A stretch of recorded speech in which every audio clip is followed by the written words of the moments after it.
ঢাকাই সিনেমার দুই জনপ্রিয় নায়িকা অপু বিশ্বাস ও পরীমণি এবার রাজনৈতিক ঘটনাকে ঘিরে আলোচনার কেন্দ্রবিন্দুতে এই দুই তারকা। চিত্রনায়িকা অপু বিশ্বাস সম্প্রতি কুষ্টিয়ার খোকসায় বিএনপির একটি অনুষ্ঠানে অংশ নেন।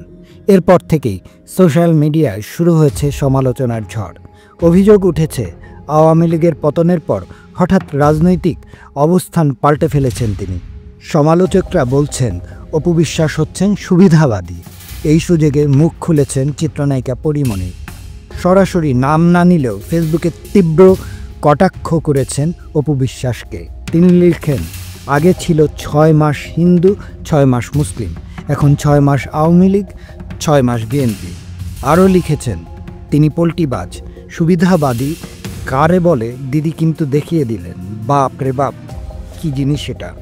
পরীমণির পোস্টে বেশিরভাগ নেটিজনই সহমত প্রকাশ করেছেন তার সঙ্গে।